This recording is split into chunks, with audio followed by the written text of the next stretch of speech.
Okay, very good. So, I'm kinda tempted to do something in the chat, but I'm gonna let anybody else do that. Oh well. Let's begin with this. I'm gonna be having some kind of time to talk about this and run besides this being pretty short. So, just gonna timer. Okay, we are ready.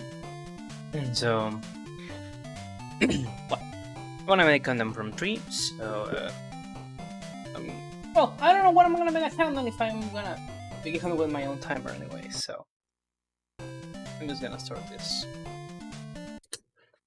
Okay, so the first thing that I'm gonna be doing, well, basically what I'm gonna be doing during all the run is something I like to or refer to it as position manipulation, which does this mean? Oh wait, I was forgetting something.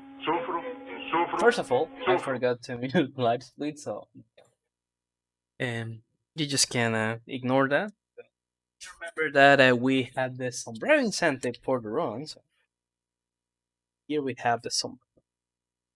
And I think that now I am ready to begin with this, so I'm just gonna reset the game real quick, and I'm gonna make the countdown again. The countdown on my mind, obviously, because I'm saying nothing about that. So let's begin with the run. So as I was mentioning, the first thing that I'm gonna be doing during this stage and what I'm gonna be doing in most of the game is something I like to call position manipulation, which basically consists that depending of your spot, depending of your position and movements on screen, the enemy's pattern are gonna change. So I'm gonna be doing this on my side because, for example, this second stage, I'm trying to manipulate the game in order to get a red potion. In this case, in case I got it, which is gonna make that I can go on that I can faster. And I'm gonna try to do another manipulation here in order to get the blue potion. I think that I haven't got it.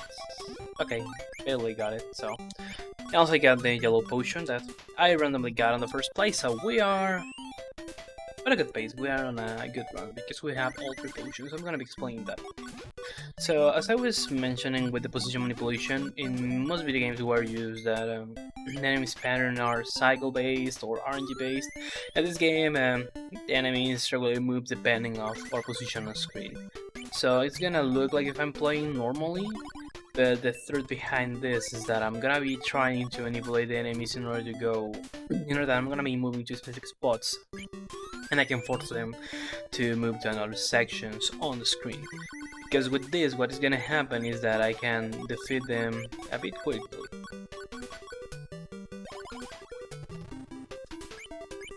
Bolo Padrino. I mean, those builds doesn't do nothing, just give you points, but when you are able to defeat all the enemies just with a single hit or a single round like that, the game gives you those builds that just give you 10,000 points. I like to do that on levels in stage 7 because it's free to do, and just for memes and showcase purposes. The game is divided on 50 stages or floors depending on who you wanna put attention.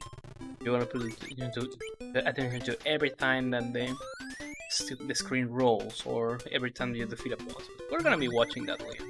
So after 9 stages, we're gonna be having a boss fight. And there's a total of 50 stages. The get result stage is 1 player, basically 100% of the game. So this means that we need to complete all these stages. But since the game is short, it's not like a big deal anyways. So this is the first boss, 6 hits and we're done. I don't know which are the names of these guys, if I'm honest with you. I have never tried to investigate about that because who cares about bosses? 6 hits and we're done. And now we're gonna be having something exclusive to the NES release, which is the gambling machine, and depending on your luck, it's how much time you can save on this hero. And we are lost. This is the best pattern you can get on the gambling machine. because here you can get a cross, you can get a letter from the snow world, you can get live directly. So the best thing that we can get is nothing, because that doesn't give you points. And the letters from the snow world, every letter gives you 10,000 points, and the extra lives gives you obviously an extra life plus 50k points. So the less points we get, the best. So I can hold that as a good marathon lock, I guess, because it's kinda complicated sometimes to get the 3 crosses pattern or the 3x pattern. So I don't know, I feel kinda happy about that. And well, now let's talk about the game concept. We can see that basically the concept of the game is like bubble bubble, but instead of bubbles we have snowballs.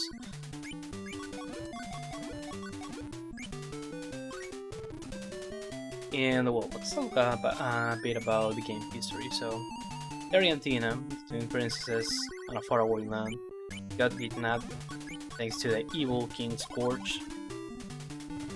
So, the brothers Nick and Tom, Princess Nick and Tom, well, the Prince Nick and Prince Tom, I don't know how to say that. On English, sorry about that. Sorry if I mess up with the words sometimes. Well, brothers Nick and Tom notice that they're trying to rescue them. They failed, obviously, so the evil King Scorch put a curse on them and turned them into snowmen. So now they need to defeat the evil King Scorch, so with that they can be humans again, and at the same time they can save the twin princesses. That's the deep plot of the game. This is the typical 80s slash 90s, well, 80s slash early 90s game plots. So yes, very good. So what we need to do here is that obviously we need to defeat all the enemies on screen, otherwise we're not going to be able to move to the next stages. So there are 2 different ways to defeat enemies, but before I can talk about that, let's consider that now we have begun with the worst patterns, because on the NES version this was slightly changed comparing it with the arcade release, because we have well, the RNG is gonna play an important role with the position of this frog. Unfortunately, both time that we got the frog on screen was on the floor, which is the worst pattern. It's better than the frog appears on the top, because it's slightly quicker to defeat it, but I defeated it anyway, so whatever. Talking about about the enemies, there are 2 ways to defeat them. The first one is just to turn them into snowballs and throw it, and the second is that a rolling snowball touches the enemy.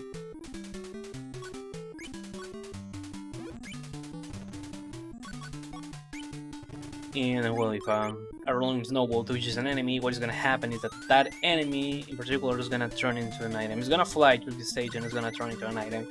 So mostly on the second stage, I tried to use the position manipulation in order to get the red potion, because there's a total of 4 potions in the game. The red potion that makes us going faster, that's one of the most important potions.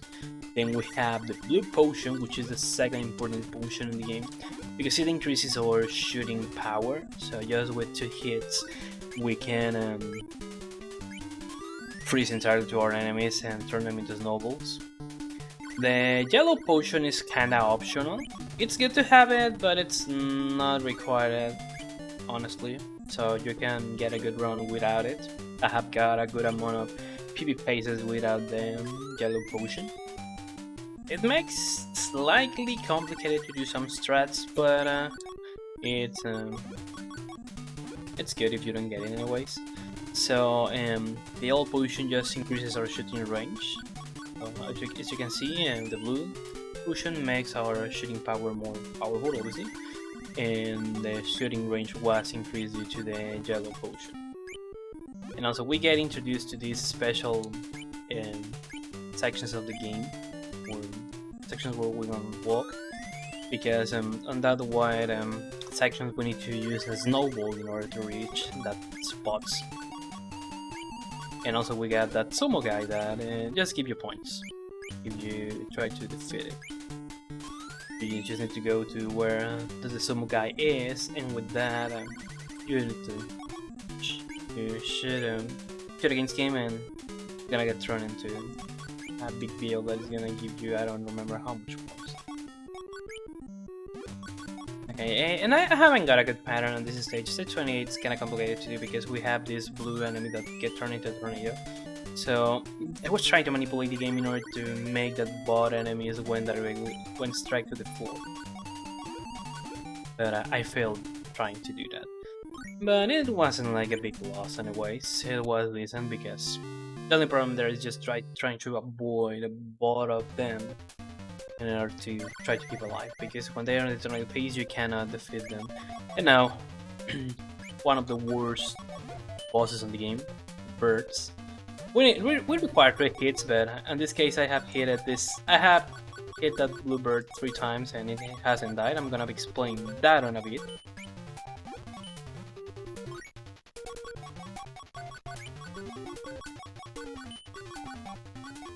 Because here, just with regular shootings, we have defeated that bird. Oh, okay. That was a mistake. My bad. And there we go.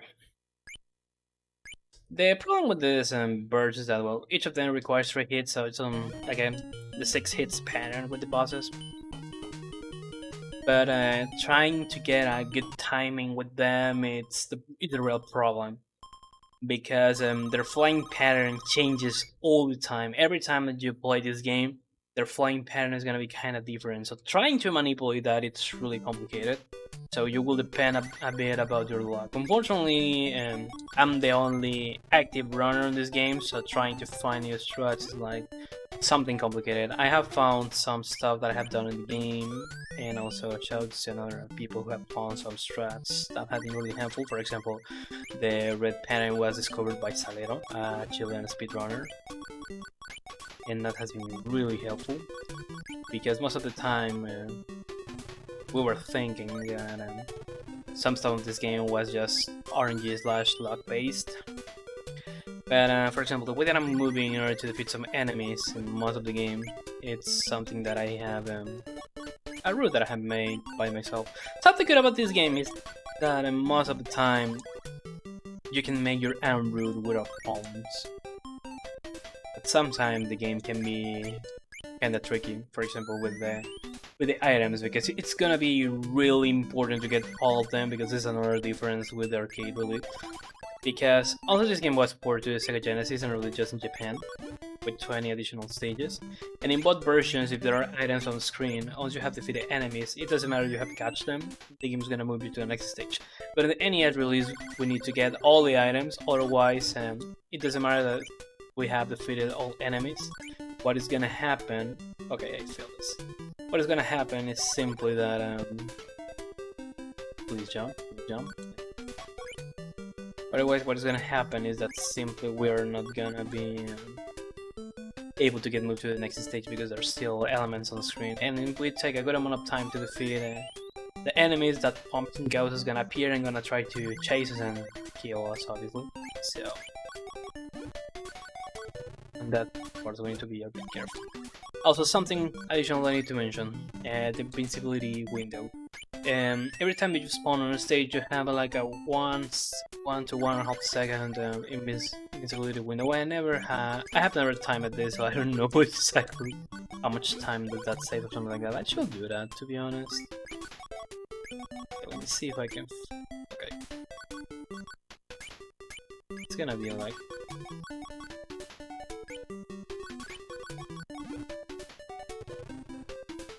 Okay, this monk is kinda. I decided to wait a bit here just to make this safely, because when you die, you lose all your potions. There's a glitch that allows you to keep them, but it's pretty weird on this stage. This is mostly common on the last boss. Yeah, no. Let's keep moving into the game. If you haven't managed to reach this point, this is gonna be the worst stage. For a long time, I was thinking that this was the worst stage because On these middle sections, we need a snowball in order to get outside of it, and trying to manipulate the game, or manipulate the enemies.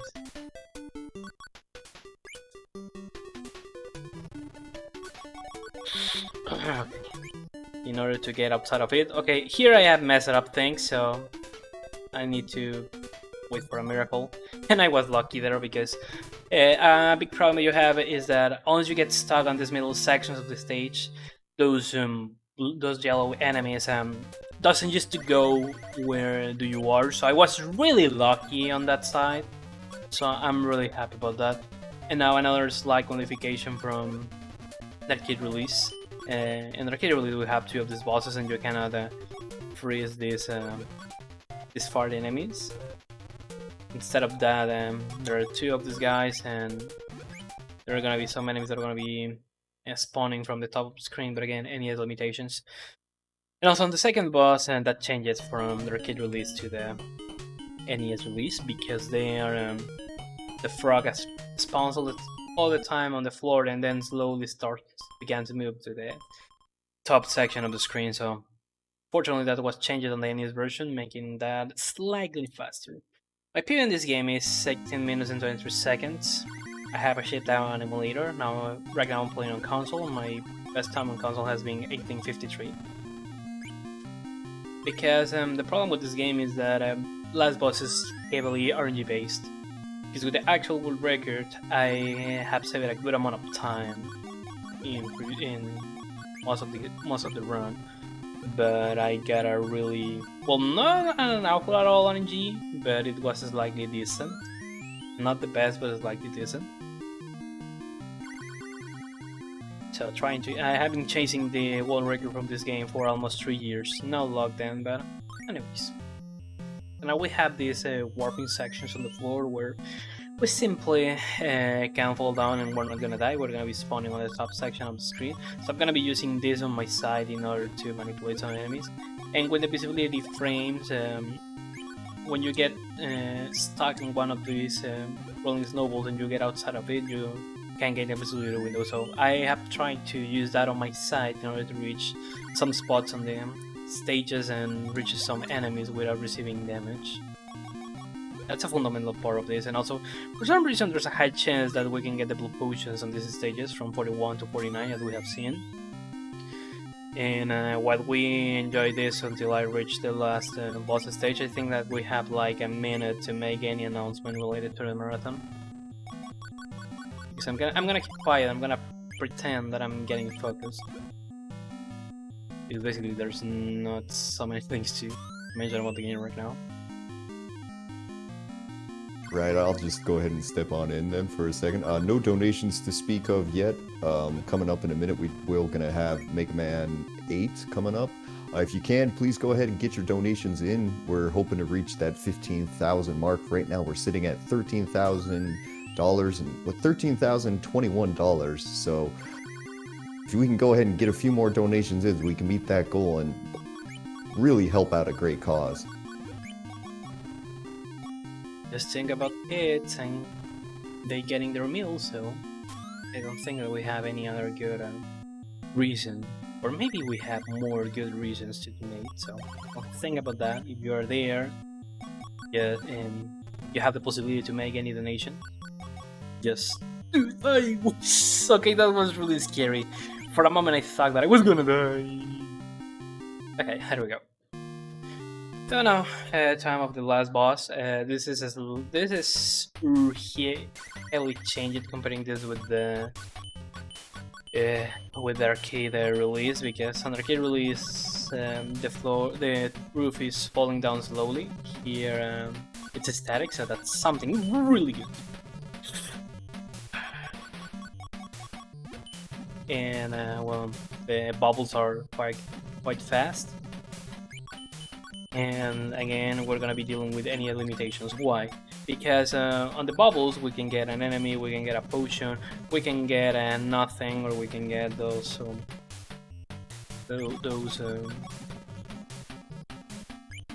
flame walls. So what I'm gonna try to do is that every time that I see a bubble, I'm gonna try to get stuck there. pretending that there's an item or something like that. Because the most element you have on screen, the less bubbles that are gonna get spawned, and I have died, unfortunately. But it's fine, it's fine. Let's see if I can get the glitch where I can get all the power-ups. Okay, I haven't got the glitch, but it's fine because as you have seen, we can get the blue and red potion.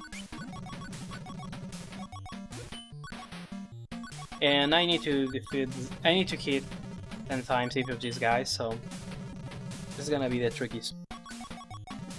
Mostly since I don't have potions, and this is where the RNG lives, because the RNG is gonna depend. It's gonna tell to you what you're gonna get on the bubbles. And unfortunately, for now there's not a way in order to manipulate that. And I'm having a terrible pattern with the potions I need. At least I got the blue one, so this is gonna be a bit helpful. And yes, don't let me shoot to that enemy.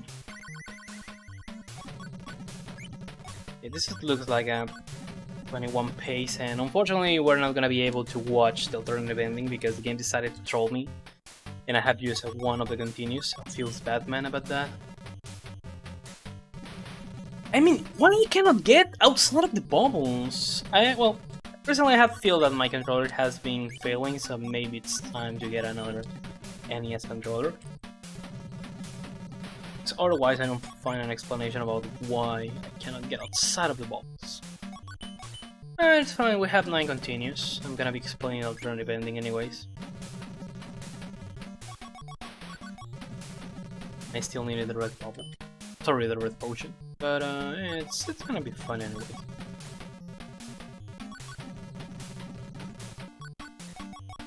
I lost the count about how many times I hit one of these guys. Well, each of these guys.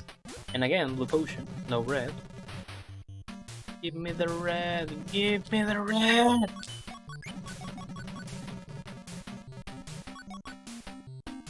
Yes! Well, the time is gonna finish once I defeat one of these guys.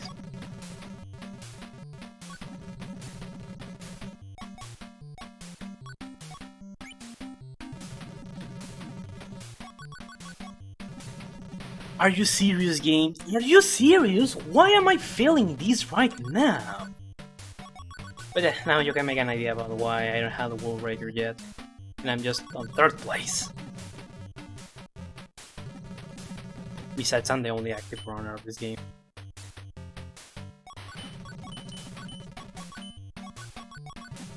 And yes, finally I got the red. But at which coast? Because now barely we're getting enemies on the bubbles. And I have lost a good amount of time trying to manage to hit time. I feel bad about this. This would have been a low 20, but mistakes were made and game was trolled. So since I have used a continue, unfortunately, we're not gonna be watching the real ending of the game. The real ending is that, since we have used a continue, we got the regular ending, I guess. Not a good one. The regular ending it says that just you have defeated the evil King Scorch and but princess are rescued, and the peace is back in the kingdom, and that's everything. But if you don't use any continues, you're gonna defeat the King Scorch, you're gonna save the princesses, but also Bud, Nick, and Tom get rid from the snowman curse, and both of them get married with the twin princesses, so that's like the good ending. That's just a slight difference, but if you think about that, it's like a good reward if you beat the game without using any of the continues. And well, my small participation in this marathon has concluded right now. This was my only scheduled run, but some days ago I have run Pac-Man World. But it was scheduled last moment because the game was a backup. And well, with this I'm done with the marathon. This was Snow Brothers, also use one player. If you're interested into learning this game and don't let me be the only active runner of this game, I have made a guide in both English and Spanish in order to run both any person, also use one player. Personally, I don't like any person because you use a gambling machine to skip stages, and I find that a bit boring for me. So I prefer to run also use one player. But the guide that I have made is gonna help to you to run bot any person and all stage 1 players. There's just a small difference about what do you need to do in any percent, and that's everything. And well, if you like what I've done on the marathon, and you wanna follow me on my Twitch channel is twitch.tv/fantasmamas. And well, basically, um, I'm a classic PlayStation runner and modern Nintendo games runner. But if I find an interesting game, I'm gonna give it a try to this. For example, I know this is not a modern Nintendo game nor a classic PlayStation title, but when I was a kid, my PS1 had a mod chip, like most of the PS1s in Latin America, and I got a disc that claimed to have 4,500 games, and it was just a disc filled with NES ROMs on an emulator for the PS1. And I have played this game because my father played it when he was younger, so he saw the game on that disc, and when I began to play this, I don't know, I just get hooked to it. It's really interesting. But anyways, if you want to learn an NES game that if you're lucky and good enough, you can finish in under 20 minutes, Snow Brothers is your way to go. So, well, I don't think that I'm gonna be mentioning something else because we're quite behind on the marathon. So we're gonna wait to our friend Kiwami that on a bit is gonna be running Mega Man 8. So I would recommend to watch the run. Kiwami is a high-skilled runner for Mega Man games, a good friend also from the Brazilian community.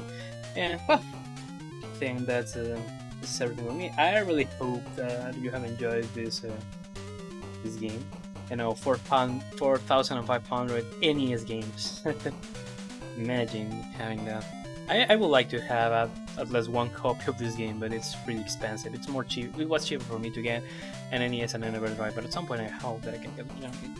But anyways, this was everything on my side. I was with Senpai. Keep donating for a good cause. Thanks everybody for the donation incentive. The Talk Light glasses was just an extra. I have bought these glasses some days ago, and I can see nothing with them. So, oh god, there was a good amount of lag until I did this. But again, and thanks everybody for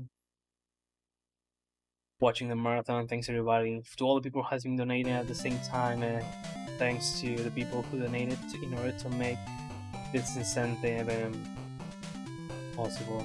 I'm really glad about that, and I'll flip anymore my camera, and you can see the next chapter soon. So well, see you everybody, have a nice day, and keep enjoying the month.